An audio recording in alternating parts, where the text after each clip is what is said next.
Mhm. All right, what's going on, everyone? Welcome. We've got some people who are starting to roll in here on LinkedIn. We've got some other folks joining us on Zoom. If you want to see both Richard and I, which you want to see, he's got this beautiful fireplace behind him. It looks like I like the view personally. If you're on LinkedIn, amazing. If not, we'll drop the link to the Zoom if you want to join us in the comments. Richard, you and I caught up in Austin. How long ago was it? November, I think it was, because I was down there to do an event. Really? Yeah, it's been that long. It feels like it was sooner, but it wasn't. It was back in November. Actually, it might have been December, because I was doing something with Scott Leese over at Betts Recruiting. I think that's what it was. Yeah, I remember that. I know you're doing something with Scott. So what's up, everyone? Thank you for joining us. Look, Richard and I are going to get into a whole bunch of different shit today. We're going to talk a little bit about sales processes. We're going to talk about modern processes. I'm kind of referring to this. I'm going to try to trademark it. Our back to market strategy. So you had your go to market strategy. Now I think you've got your back to market strategy. And dude, so don't spend time wasting your time on trademarking that shit, dude. Like that's terrible. I'm not actually trademarking it. I'm just hypothetically trademarking it. It's a joke. I got you. All right. I'm not actually trademarking that shit. So I want to get your opinion. Look, Richard, you talk to a lot of salespeople, a lot of sales leaders, a lot of CEOs. Tell me about kind of what you're hearing in the market. I'm hearing a lot of like optimism. People we're kind of moving forward. Things are, kind of, it is what it was, and now we're moving forward. But I'd love to hear, what are you hearing from the conversations that you have with other CEOs and sales leaders?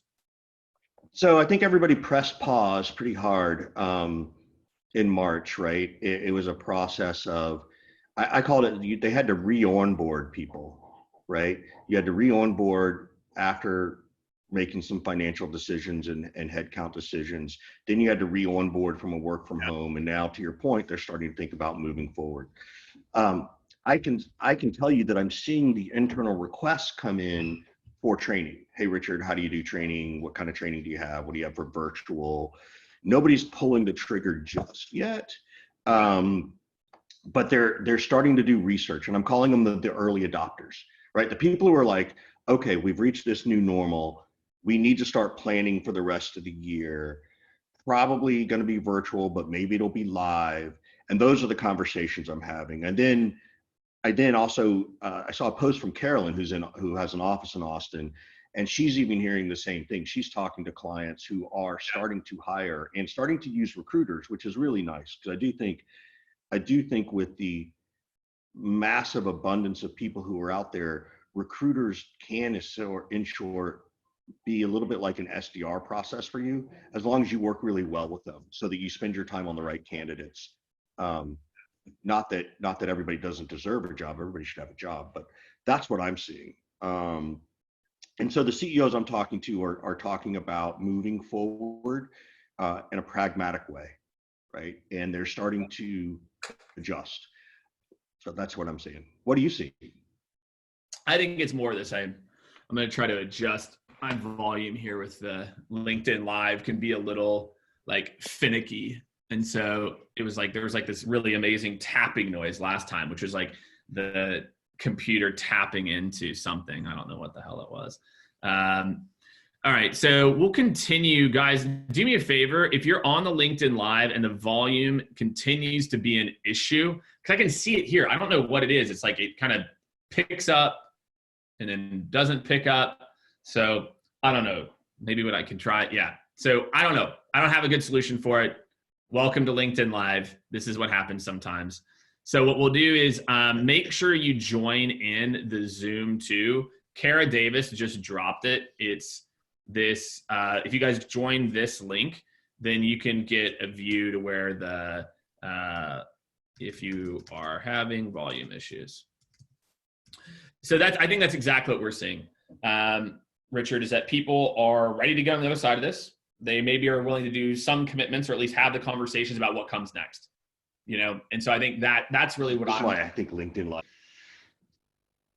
Well, dude, it is what it is. The problem with LinkedIn Live is it's not native. It's like what a lot of people the problem with LinkedIn Live is that it sucks. Like, it's worthless to me. I have people clamoring to have it. And then you got this bullshit issue. Like everybody on Zoom is sitting here going, yes, I know. Feel free to comment that over there, folks. But Yeah, they're like, yeah, we got it here. All right, we got some folks from India. Love that. yeah. Love that. A lot of different people. All right, let's get into topics. Pickups. Let's go. Come on, Jake. Let's go. Well, Richard, let's see what you want to get into, man. So we talked a little bit about, we're ready to move on the other side of this. So what do you feel is going to be different? So when you think about what this has taught us, what this hasn't taught us, what do you feel, and maybe even how you're thinking about whether it's changing your training or like maybe updating or double, maybe it's even doubling down on areas. What do you feel is like going to be the things that change or stick with this? Well, quality is going to improve. So the first thing I think is going to stick is that, unfortunately, it also depends on how smart the leaders are. SDRs are going to be the first people hired back, not AEs. They're less expensive, right? I've been saying this for years. I think, Jake, you and I've had this conversation is I don't want to hire another AE until all my AEs say, I can't handle any more meetings. So why would I spend money on more AEs that are more expensive when I could buy 1.5 to 2 SDRs to set more quality appointments? So I think that whole category of the SDR, the sales engagement category, all those services and tools that are out there, that's going to be the first thing that comes back. I also think you're going to see smarter marketing happening. So I think that's another thing too, of like, the revenue team is going to be doing a better job, right? You're going to see, we started to see the CRO 4 or 5 years ago start to come up. Now we're seeing revenue teams and revenue ops teams, and that's where people are going to start to spin their mindset, right? So I see that happening. So I think you're going to see more SDRs, you're going to see more operations, you're going to see more sales engagement, you're going to see an improved qualifying and discovery skill approach. And I think that's where you're going to see it first, right? Because until people start buying, there's not a whole lot you can do other than set more appointments right now. So, and lay that sort of ABM, and the ABM stuff will keep growing, right? That's sort of being in front of the right person with the right message at the right time. That's where I see the next 60 to 90 days. Yeah. I would, my concern, I don't disagree. I don't disagree. My concern is that I think we got in this position because of revenue operations, because of sales operations, that we've been buying so many tools over the last however bit. We've been not implementing them fully. We've underinvested in sales operations consistently. And that we will go back to try to find the answer in some type of revenue operations and efficiency. And you, Richard, you were the first person to introduce this idea of effectiveness over efficiency to me, that exact verbiage. And right. I'm worried that we will now say, oh, well, this didn't work, or like this thing. But the issue that I saw is why so many companies were flat-footed is the sales organization had all their mental dexterity trained out of them. They've been told to go in, execute a play, execute this thing. So I totally disagree. The reason for gone. I disagree. So that is piss poor leadership. That is leadership who doesn't know how to be a sales leader, right? That's someone reading a book and then thinking they can do it on their own if they've never carried a bag. So I don't necessarily blame operations for that. In fact, I would counter the better is that the people who really understand operations prevented it from happening. And then the other organizations, people didn't want to hire operations. Like we've had this conversation, Scott Leese loves to say this is that, his first hire after he becomes a VP of sales will be, I need an operations person, and he won't take the job if he can't have it. We're on the same page, but we're talking about the trends on the other side of this. I'm saying, I think sales leaders are going to invest, but they're going to continue to try to invest around efficiency and measuring. What I'm not saying is, I don't know. I think they're going to measure in effectiveness because I think that's what they're going to be measured. Like the reason first of all, the reason we've gone through this is not operations, it's this pandemic. But what it's exposed a lot of weaknesses. And so those weaknesses, hopefully the leaders, the CEOs, the operations people, the VPs will kind of go, wait a minute. Yes, we do need these tools. These things are must-haves. But we've also got to go back to what I've been preaching for years is you got to be effective in those conversations, right? If you're using SalesLoft or Outreach or Mixmax or any of these tools, right? Ring DNA, Connect and Sell, Connect Leader, whatever, if you aren't teaching reps how to have better conversations, all you're doing is accelerating the suck. And that's been the case since forever. That's all it's ever been. Even before these tools existed was how do I accelerate, but they never really realized how to stop accelerating the suck. So that's where I see it. Yeah, well, but do you feel like that it's because the tools made it easier for them to just hit send all? Like, oh, sure. Option. Yeah, but that's not the tool fault. That's a leadership fault. I agree 100%. That's what I'm getting at. That the issue is not that we tried to over operationalize something that was an effectiveness problem, not an efficiency problem. And that we continue. Yes, we do need these tools. These things are must-haves. 100%. But we've also got to go back to what I've been. Why am I getting echo? Be effective in those conversations, right? If you're using SalesLoft or Outreach or I clicked on the volume. Fucking hate LinkedIn Live. So it's all right, Richard. It's all right. I hope they're listening. No, they're sadly, right? That are using it or not using it. So I think we should go into this. So there's a question that we got in Zoom here. So we've got someone who said, in your opinion, how will it evolve the role of salespeople? And again, particularly Frank is talking about complex situations. So over the next 3 to 5 years, how do you think the sales role is going to evolve? So we're going to hire back SDRs first. And then what do you think is going to happen with the actual sales people themselves? So I'm going to go and say, this is what people love to say, that it's getting harder. I think sales has gotten a lot easier, right? There's this myth out there that, the customer has more information than you do, which is just not true. At best, they have as much information as we do. At most, we have 10 times more than they do. We just don't know how to use it, right? So for example, if you're not understanding how humans make decisions at a psychological level, you're missing the point. If you're not leveraging tools like Crystal knows, and your customers are in places where you can leverage that tool, then you're missing the point, right? What I think is happening is that what's going to get easier is inside sales is going to get a whole lot easier. It's so funny because inside sales used to be the redheaded stepchild. We used to be the one everybody made fun of, right? Now all these field reps are, I talked to some organizations, they're like, Richard, we don't know how to be inside salespeople. I'm like, it's not any different. Like, stop overanalyzing this thing, right? What's happened is that the buyer has become more accustomed to buying online.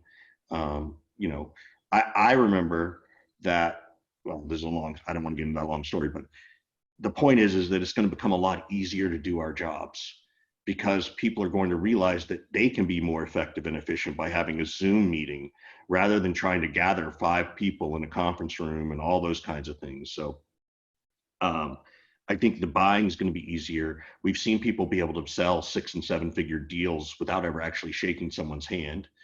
And so it's sort of forcing those old school people into the new school world, which is fine. I'm okay with that. So I think selling is going to get a lot easier. Do you think the skills for salespeople is going to need to change? Let's say 3 to 5 years. Yeah, well, I think the sales skills have already required change. You've got to be more technologically savvy. You do have to understand how to use the CRM. You do have to understand how to, use a sales engagement platform. You've got to be able to understand how to do research. All that sort of special sauce that never really existed, but we thought that did, is, the curtain's being pulled away like the end of the Wizard of Oz. It's just somebody sitting behind the machine. And the sooner other industries adapt that, the faster they're going to be able to evolve. Otherwise, they're just going to go by the wayside. So I agree. So you've got this salespeople getting more technologically efficient. It's kind of this bringing together, right, of the old and the new, right? That we're more savvy and in tune with our buyers.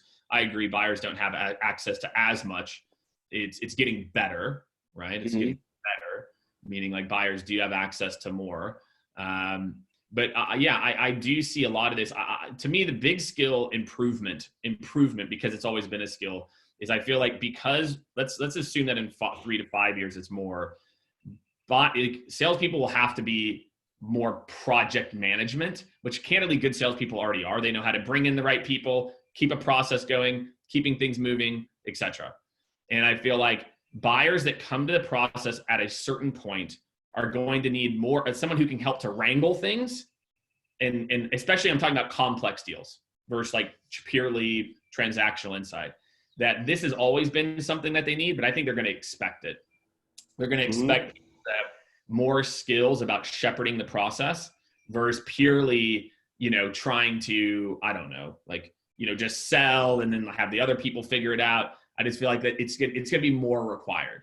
Maybe that's it's interesting because I think that I agree with you. I think that you're going to have, and I think smart companies have done this, but other companies are going to get on board with teaching your customer how to buy this product or service is almost going to be the most important documentation someone gets, right? It's kind of like when someone asks me in a meeting, I have a document that says, here's my syllabus of courses and here's what I teach.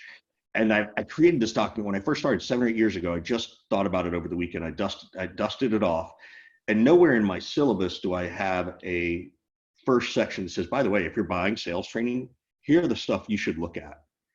And I think that's a really important piece to start to put earlier in the process because it builds trust.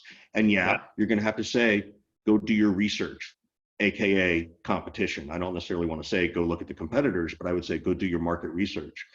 Because they're going to anyway. Nobody's going to spend that kind of money without looking at it, or they shouldn't. And the hope is that because I'm the one who's saying it first, the one that I'm saying it the right way, that I build more trust and rapport with those people because they're like, wow, Richard's trying to shepherd us through this to this. So there's definitely a little bit more of a shepherding to the sales process. And again, I think in the world where you and I live, particularly in the SaaS sales and the startup world, that shepherding's been existing, right? That is in a lot of ways what sales engagement is it's shepherding this process. I think we now have to explain it to the laggards. Here's how you do this, right? And even the early adopters will just feel refreshed by someone's like, oh yeah, they're helping me check my boxes. So that's what I see happening. All right. So we've got questions. I'm going to start to bang through these.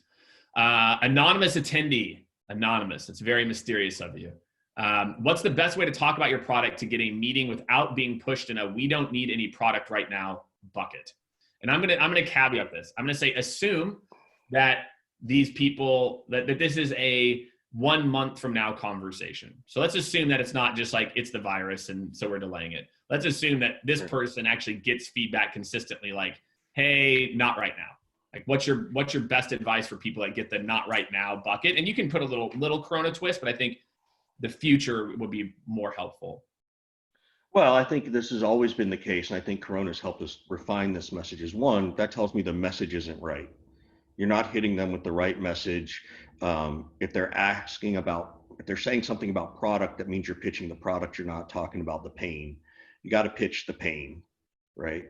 You got to express the economic impact of that pain in such a way that at least makes them pay attention. Yeah. I also think that in your outgoing message, there's different ways to be doing it. I have a technique that I learned a while ago called the interview process, where I'm not even trying to pitch the product. I'm trying to pitch, hey, I want to pitch the expertise. Hey, Jake, I'd like to interview you. I promise I'm not going to pitch you. By the way, here's from a context perspective, this is what we're doing, and I'd love to see what your view is on the marketplace around this. It's a great technique. So I think changing the message really matters. You end up doing a little bit more market research, which is good. You don't pitch the product because you promised them you wouldn't. But the law of sort of rule of reciprocity will kick in for a lot of people that where they'll just say, well, Richard, so tell me what you actually do, just so I know. Guess what? Now I can pitch, right? In a non-pitchy way. So I think that's the piece that's evolving. A month from now, I think the other question will be, hey, Jake, where do you see yourself regarding solving this pain? Some customers are still heads down. Some customers are mostly heads down, but they're starting to do research around this, as an initiative for later 2020 or early 2021. And other people they're just full steam ahead. Just so I approach you the right way, can you let me know which bucket you're in? So asking them where they're at is really important. I think the key to all prospecting has always been, and I think we've gotten better at it, is meeting the prospect or the customer in their headspace, right? Where is their mind? Rather than force ourselves in their mind, let's ask them where they are in their mind. Why wouldn't you? Totally different, right? It's just like a marriage, right? Like there are just certain times where you can walk in the room and you kind of go, you know what? I'm going to wait an hour before I have this conversation, right? Right. And sometimes it's because I don't want to have this conversation because I'm frustrated by something else, but I know I need to have this conversation. So that's the way I try to encourage people to look at it. Well, I think to me, I think what people haven't realized, guys, you've always had customers in this 3 buckets. Guess what? No matter what your boss said, not everyone was in the I'm ready to buy now bucket as is. What I feel like why so many salespeople were caught off guard is they didn't you guys should always be running your pipeline. Not right now. My industry's sucking, times, whatever. I'm in the middle. I need to be nurtured and I'm ready to buy now. That is the forever. Yep. The mix just changed. But most sales leaders, a lot of sales leadership has tried to say that everybody is in this bucket. And so then we had to do this hard pivot to this world of nobody wanted to sell shit for, 8 weeks and teams, were terrified. And, it's always about, I don't know, how can they just times are tough or uncertain right now. And now I think people are starting to figure out there's this middle ground. And I really hope that we continue to realize, guys, if you're in sales right now, you should always be running your book this way. These people are ready now. These people are next up. These people are my long tail nurturers. And that's where tools like outreach can help you. You don't even have to remember to think about this. Richard and I used to remember to follow up with these people. I used to have, Richard, maybe you can relate. I had a filing cabinet and it had Monday, Tuesday, Wednesday, Thursday, Friday, and then monthly. And so if I'm supposed to follow up with you, I would take my sheet from my discovery notes and I'd put you in Thursday. It would say Thursday at 2 on it or whatever it was. And that is how we do it. That I used to have my folder and it worked it worked very well, but that's my no, I think I did the same thing. I think I had a binder, right? And I sort of had it by the month or the week and I would move things around in paper, but legitimately I can say that was last century. So. Yeah, it was. Mine is a little sooner. It's mid 2000. All right, Matt Hires got one for you. Are you seeing companies using any data or tactics that they learned from the last correction we were in from 08, 09, right? And as in, if we do this, we come out stronger. And I'll start there. So I was in the job space between 2007 and 2012, right? I was at Career Builder, which at the time was the largest job site. And so we were definitely in an industry that was affected by this. For me, I had trained my team how to do some of the things that Richard talked about, get really good at understanding their business so I could be very specific about how I could help that business unit, that group, whatever it is. And I feel like the thing now that you can double down on is getting to know the buyer, not the bullshit they're in manufacturing. What kind of manufacturing? Do they manufacture consumer electronics, industrial equipment? What do they do? And so for me, the tactics that I think allowed us to get more deals over is that we were able to tie what we did very targeted to the things that their industry was going through. And I feel like that is what worked really well for our team. We knew the buyer. We knew the challenges they were having, and we could then really clearly peg very specific, non-generic bullshit ROI to that industry for what we could do. And I feel like that's not a going out of style tactic. For me, that's always what it's been. The better you prep, the more likely you are to get, people that are involved and people that are more into the deal and getting more and more deals over the finish line. So things from the last tactic or from the last recession. I mean, I think every time there's a recession, mediocrity gets weeded out, right? Like I think that's a standard, and technology kicks in, right? That's, technology starts to pick up that piece. I think that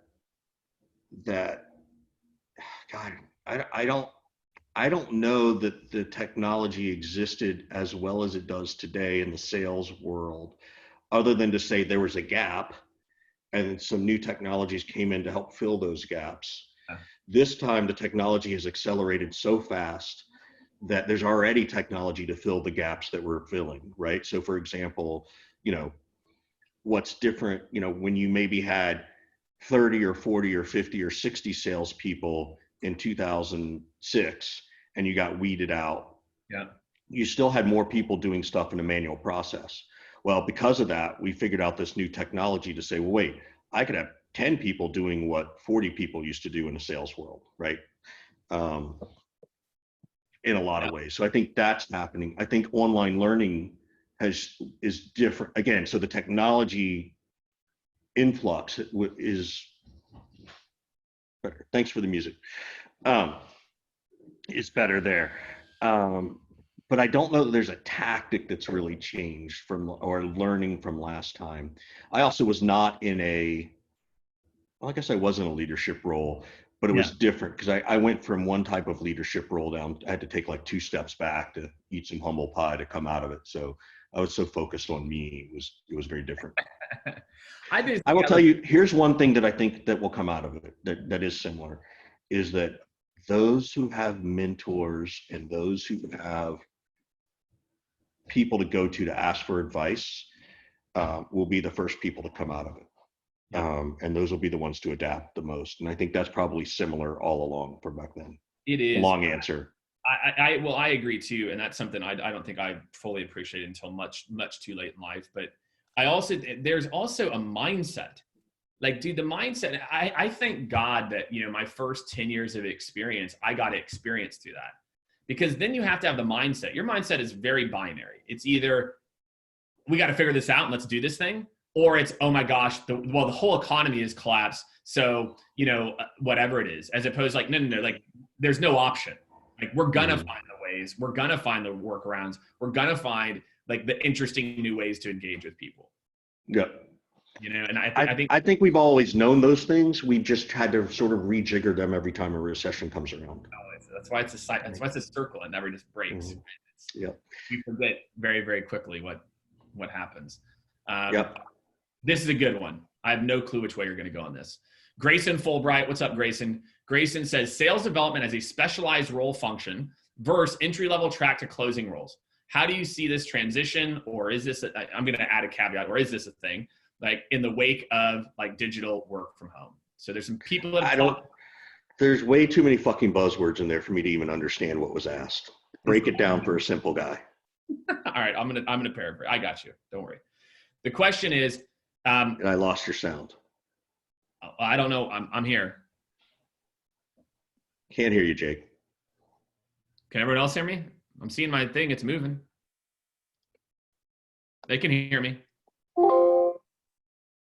Yeah, they can hear me. Got nothing, Jake. I don't know what to tell you, Richard. Like, they can hear. And this is you. This is you, Richard, not me. This is you. On Zoom. Don't hear it. I'm telling. Anyway, everyone can hear you. They can hear you, so it's fine, and they can hear me. So you answer for me.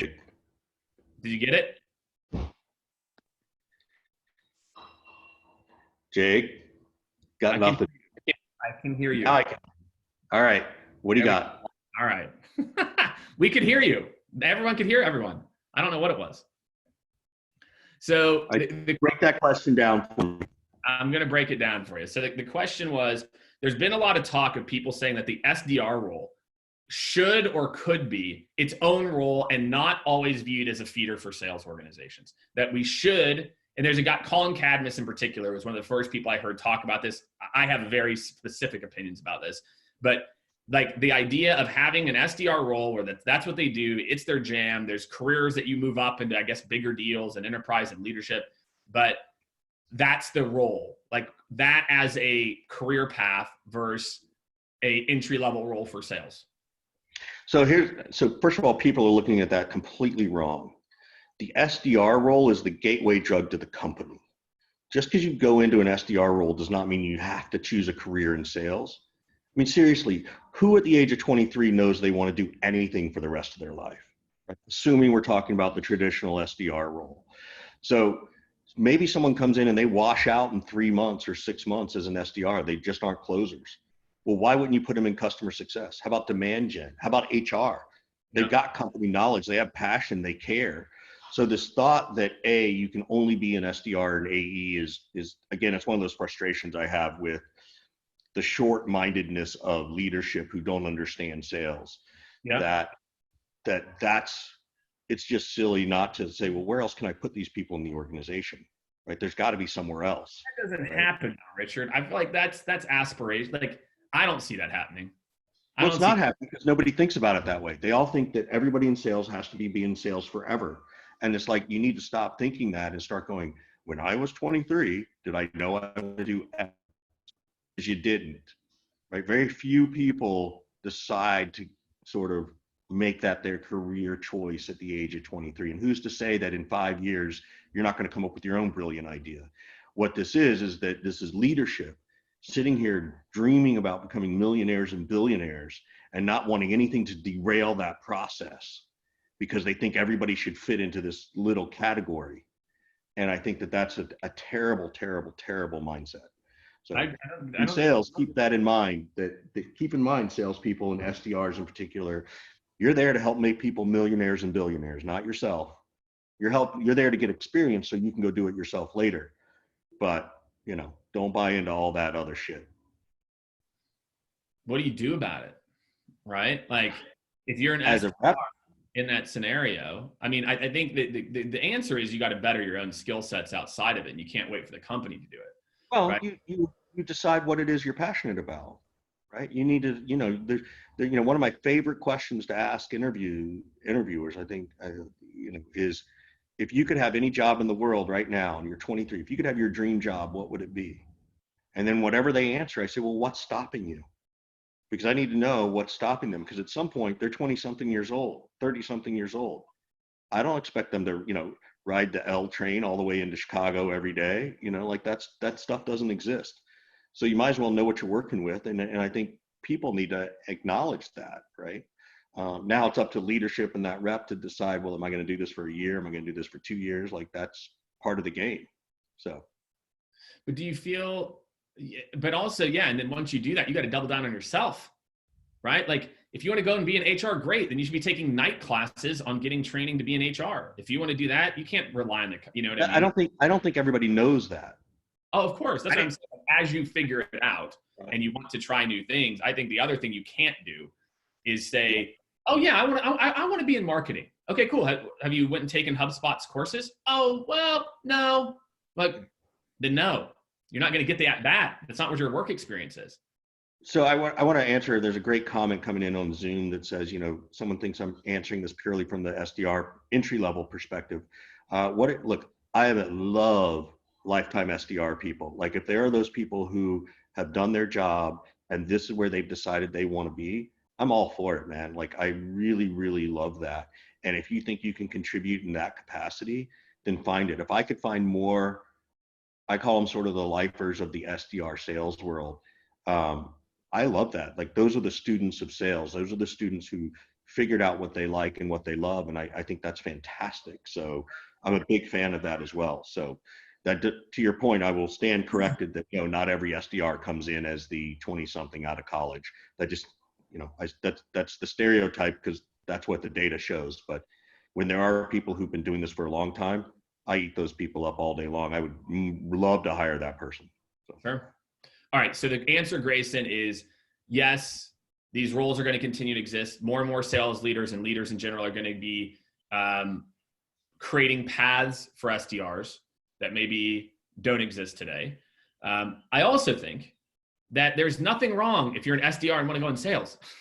like I feel like that, like guys, like, and if you're an SDR that wants to go in sales, you have to learn sales skills. Like, and what we've got to do is make sure we also provide a path for those people, that we give them training on how to do sales before we throw them into the fire, which is what I feel like is one of the biggest issues we have right now, is that, we just throw these people in there. All right. So Matt Hire's got one for you. With all the changes you guys are talking about, it seems the sales compensation model will have to change. Do you agree with that? As they say, compensation drives behavior. Matt Hire, I fucking love this question. Yeah. Right? Richard, thoughts on comp changes? I've got some real radical new ideas that people are going to throw a lot of hate at, but. Well, I think yes, I think compensation always needs to be adjusted in an appropriate way. Like, I don't have a problem with that.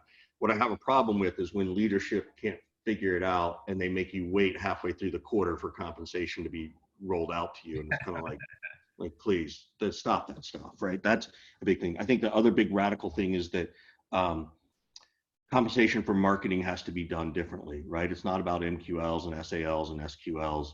It's marketing needs to own a number.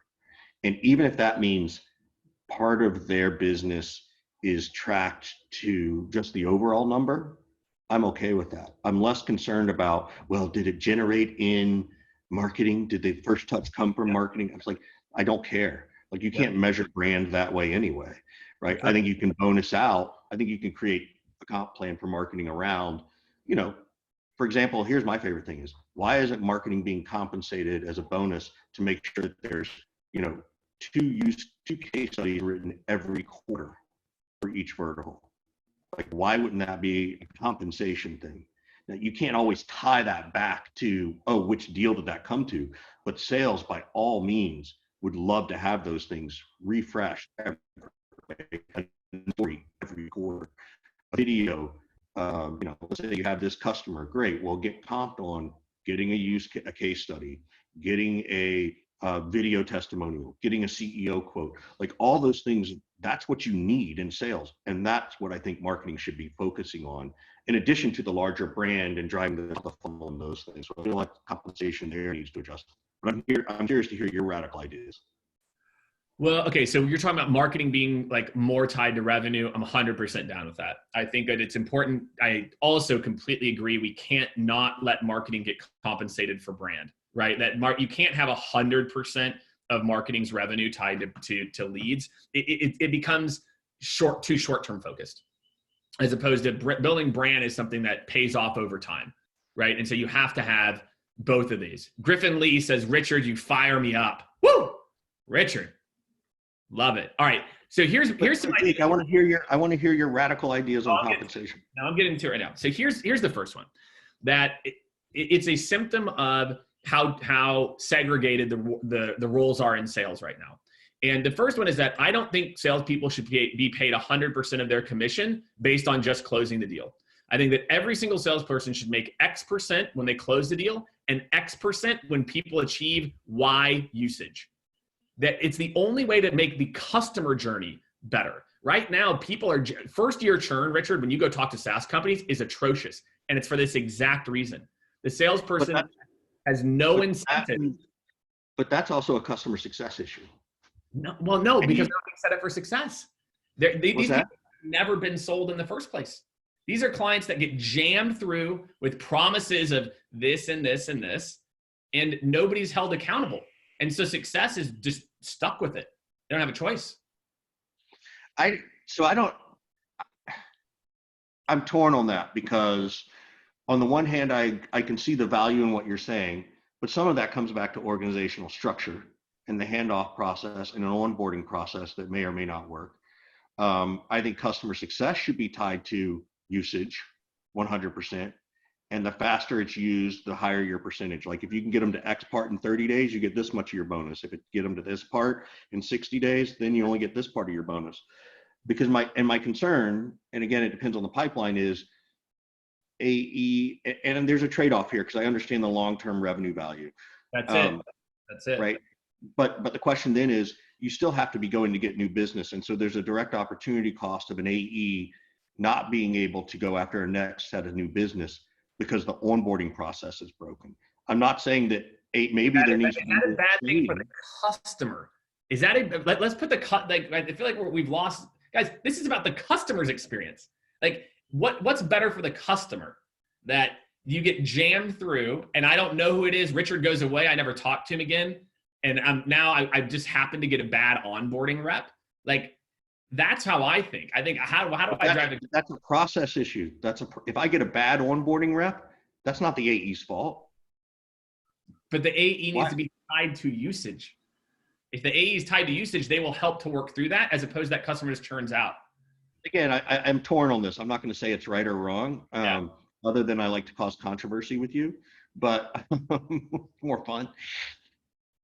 Yeah. But I think there's an if first year churn is your problem, you need to do a deep dive on that and not just lay it squarely on the AE. So I think the Gain Sites of the world and Nick Mehta and those guys would answer this question probably better than you and I, because they probably live in that world and they can probably be able to say, well, here's what a good transition looks like. Here's what a handoff looks like. Here's what onboarding looks like. They're the ones with the best practices. So. Yeah, I mean, look, and we do this with our clients. To me, this is more about compensation. Right now, the problem with compensation, Richard, there's nobody who owns the end to end. That marketing is compensated to drive MQLs, which is not tied to revenue. SDRs are generated to drive SQLs, right? Most SDR programs still, they don't give the rep any % of a compensated deal. It's just, it is impossible to have an optimized buyer journey when everybody reports to somebody different and has different KPIs. It's impossible. You cannot have a great customer experience if you have this group pushing this through, this group pushing this through, and nobody gives a shit about what happened the stage before it. Yep. And so, look, I agree. To me, I think that there's a lot of different things. I think my point is we're due for a comp change. We are due to change. It's just a % of deal or whatever. I think we need to incentivize things. And you talked about marketing and case studies. Like, I think marketing is a perfect example. How much of a marketing budget is based on current customer satisfaction or growth? Which is very little, you know, like, John Akbari does not agree with me, right? Sales can't be responsible if brought in early and they drop the ball. Look, a company's job is to make happy customers. That is their job. Their job is a sales organization is responsible to do one thing: create power users. That's it. Everybody's goal isn't to get a signed contract. It's power users of your product. So therefore, if you're consistently signing people who aren't power users, that's not your job. So then here's what I think I'm hearing you say too, and I think we are saying this the same, is that, you know, what happened in the last 10 years is that specialization started to occur, right? The SDR role, the customer success role, and it was not with intentions of creating more silos, but an unfortunate side effect is that there may be too much siloing going on, right? Yeah. There's this, hey, you focus on this, right? Like, you're my starting pitcher, you're not my closer, right? So closers focus on closing, they don't focus on that. So I can totally get that concept, and I think that's where this revenue ops team is trying to come back around and put everybody on the same page. It's where the CRO is there. So, like I said, I'm torn on it, but I can see the validity for the conversation, and I think it's a healthy conversation for people to have. What I would encourage people, if you're going to have this conversation, is you're going to have to try it to know if it works. Not have the conversation, let everybody dig their heels in, and then leave it as is and decide that, oh, well, we had the conversation, right? Like, I think to Jake's point, you got to experiment with it. Yeah, that's it. And yeah, like Michael Mansour's, like, tie compensation ICs have influence, tying to them to something they have zero influence. I'm not a big fan of that. I think what I am saying is, if you tie it this way, then the rep isn't going to now own your onboarding. But guess what? They'll probably check in a little bit more, and they'll probably, like, hey, Janice, like, is everything okay? Okay, let me go troubleshoot. You know, well, they might spend this amount of time to get somebody over a hump.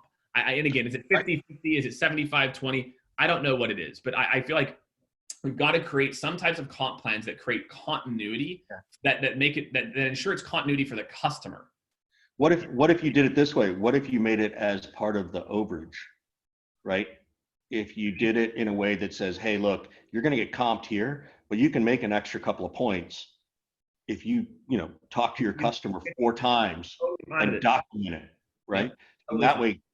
that way you're, because if you think about it too, that doing it as an overage aligns more with the LTV versus the ARR, Yeah, right? and I want So both, that's right? that's an interesting way to look at it. So Yeah, um, I think that so it's like there's something there as a part of it. All right, so obviously I'm excited about that. All right, Greg Fratt, what are the basic steps you would use now for cold calling when the pandemic ends? How many touches?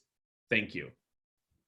no, if I had that, I would be, a genius. For when the pandemic ends, I don't know, because we don't know when it's going to end. We've never been through a pandemic. We've never sold through a pandemic. It's why I struggled with that question of what about the last recession versus this. Look, if unemployment rate sits at 14 or 15%, we have no idea what that means to the economy. I don't care who you are. So, even the economists don't know what that's really going to mean. So that's a whole other issue. But I think it comes back to just meeting the customer in their space. Where are you in relation to this and your current business, right? That is the question we should have always been asking and should be asking. Where does this fall? If these are your pains, how does this fall with any other pains you have in terms of prioritization? How are you prioritizing this?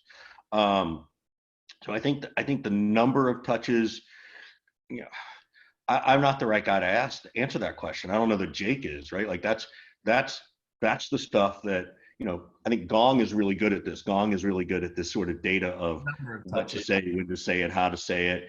I think Sales Loft, Outreach, Mismax, those are the people who should be writing that information, not Richard, right? Yeah, but Um, have a sense for how because about we're also maybe going to get vertical specific, that's right? it. The data is so great that it's a vertical specific. And you're going to, it's funny because I just watched with my son Moneyball yesterday, right? It's basically the sabermetrics of sales, right? And we don't know.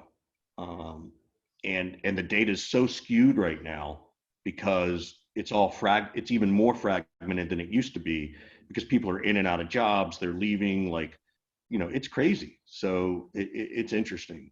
I think the hardest thing is going to be is getting in touch with the right person, because so many job changes have occurred, right? It's crazy to think that many leaders, if you're, I think not everybody, but most people are using Zoom info. You know, we should expect, to some extent, the quantity of the right information to be down, but the quality to be right, right? Because until we know where people land, we don't know what that data is. So that to me is sort of an interesting thing. I'll stop there. That was a very long-winded answer. Well, look, and I think like the answer is what we've actually gotten to, which is that how you're going to call, whether it's the number of touches or whatnot, is very based on those three buckets we talked about before, which are they in an industry that's doing well? Then it's probably what you were doing very similarly before. Is it somewhere in between? It's a light acknowledgement, but then testing a value prop to see if they want to. In another industry, it's about let's meet in the future. And so Yeah. I feel like it goes back to what we've answered a few times here, which is like the answer for a lot of this is we just have to do a better job of segmenting how we engage with people based on what we know about their industry potentially, and asking them, what they're going through. All right, Rana Saha. I think that's right. Rana, if I pronounced it wrong, just please tell me. I'm not very good at that. How does a sales background help an entrepreneur in a startup? Oh, God, I wish more entrepreneurs had that. The best way I can describe it is that when I've worked with the super smart engineers who build a product or service, these are the things that I think they miss. So I'm going to sort of approach it from a different angle. Is that, one, you can't learn it out of a book, right? And to some extent you can try, but it's not always that easy. Engineers, technically minded people, hyper focused, math centric people, have to sort of, it has to make sense in their head. And so that's the challenge I think many of them have. And then the other piece of that is that they forget that when they go and sell a deal at an early stage startup as a tech founder, that people are buying them. They're buying Jake. They're not buying the product or service, right?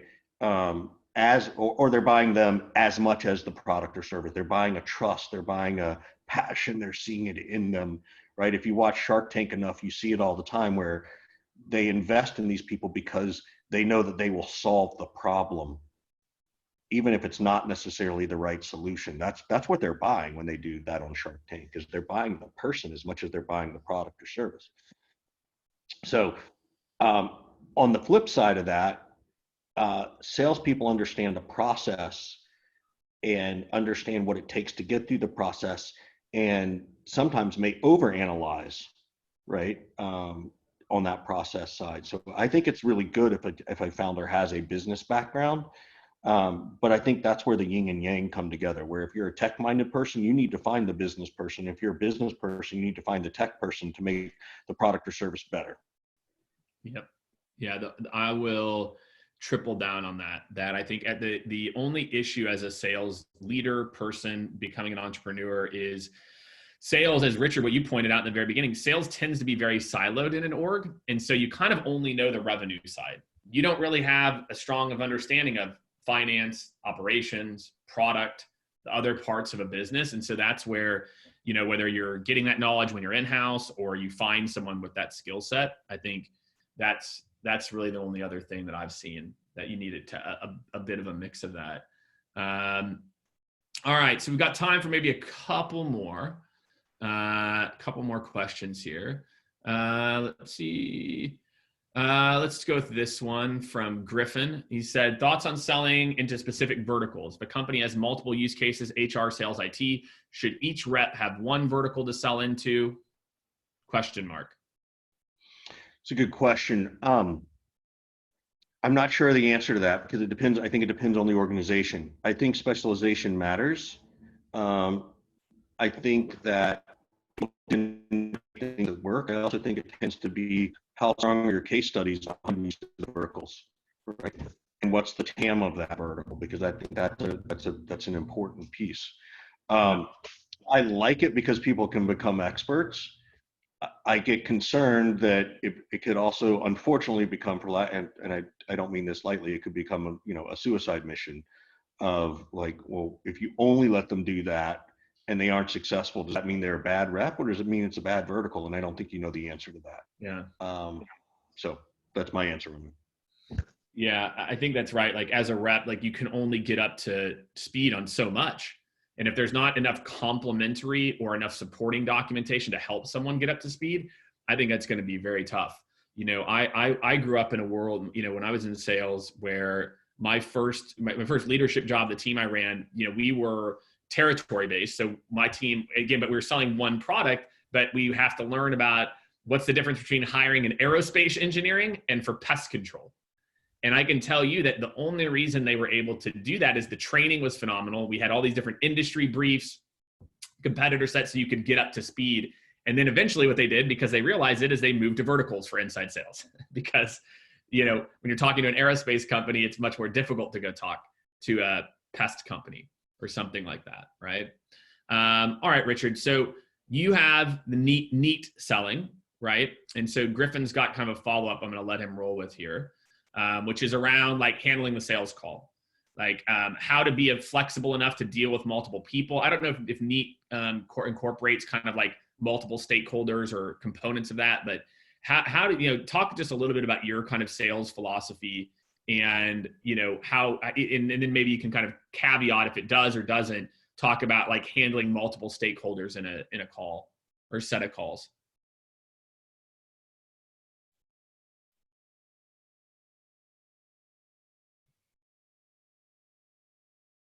Yeah.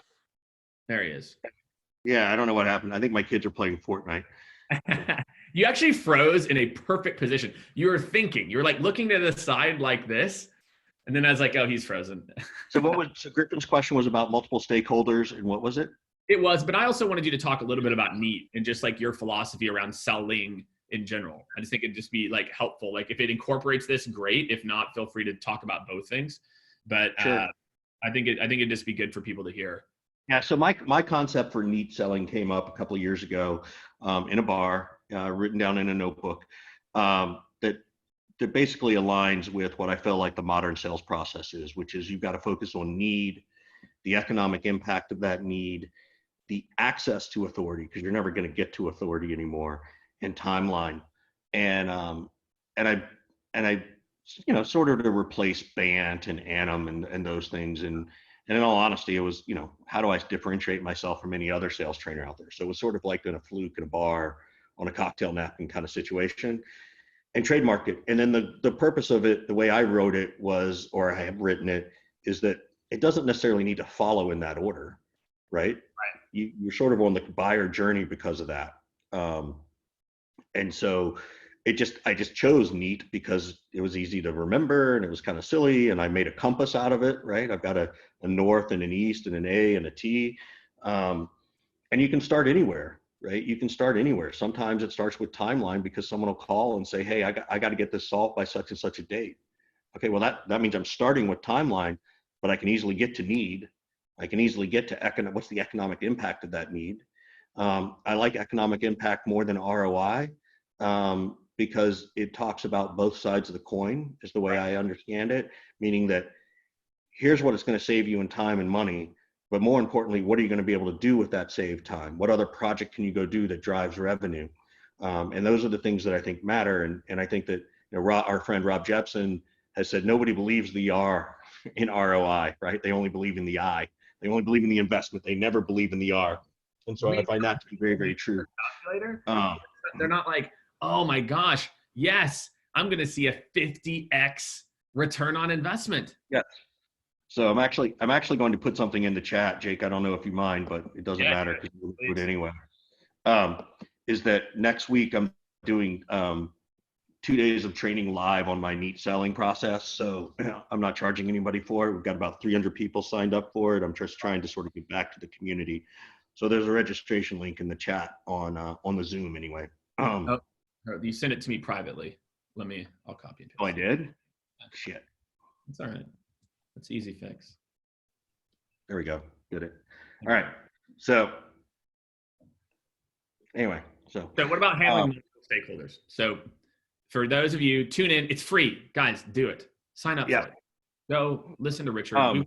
But I have a question, Jake. There was a question that came in yesterday on LinkedIn that you posted. I want to call you out on it because it's more fun when I call you out, right? We know this.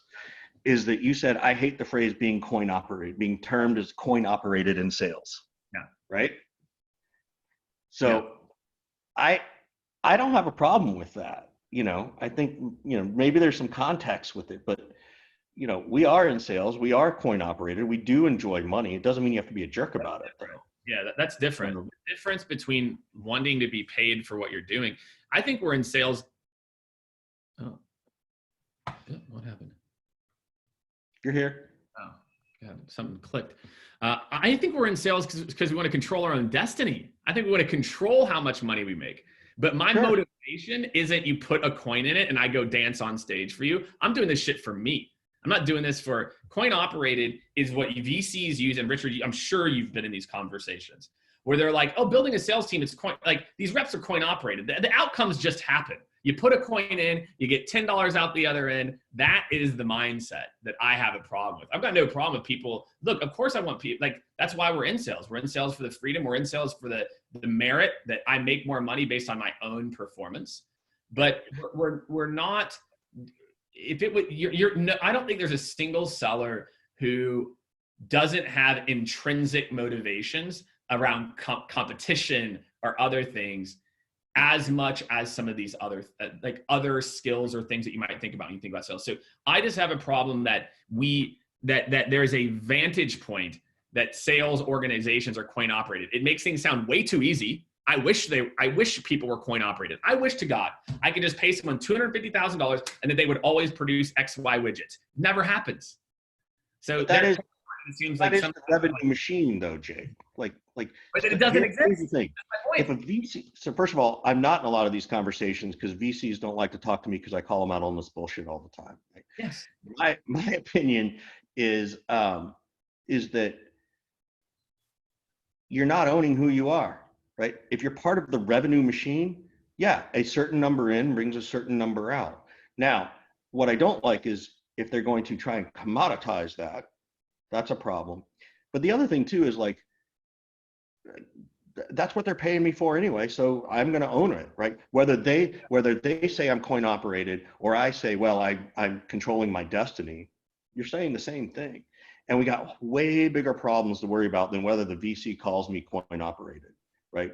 It's not the N word. It's not, something that's really dire in the life of things. So I don't get caught up in that one.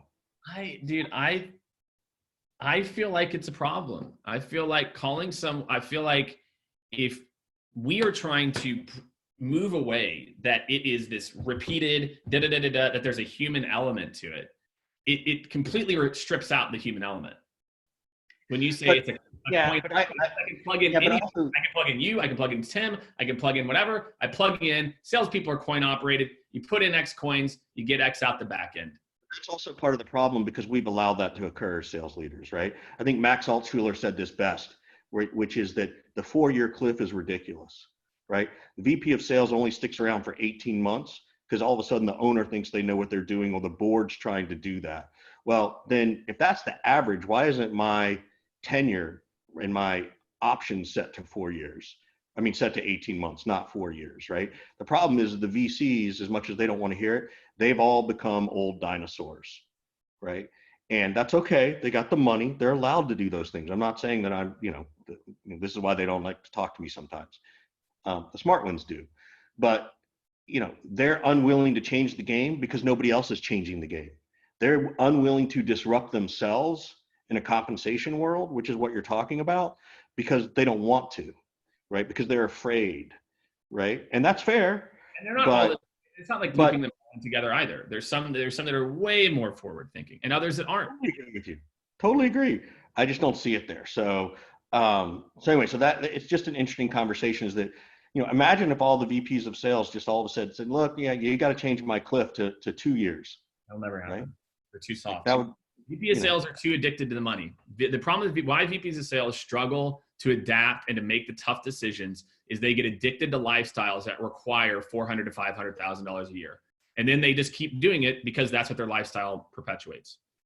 Well, that's a piece of it. I wouldn't disagree with that too. But also VPs of sales are frustrated because they're we're being forced to grind for, maybe 1% when in fact we're going to take everything we do has a perpetual LTV to the company that's worth X, right? If I can get it to 10 million, which means it's worth 100 million, and I only get 1% of that, come on. If I can get, that's ridiculous. I don't right? think even if you get rid of me, the fact that I've gotten you to 10 million, you're going to get to 20 or 50 because of the first 10 million I got you.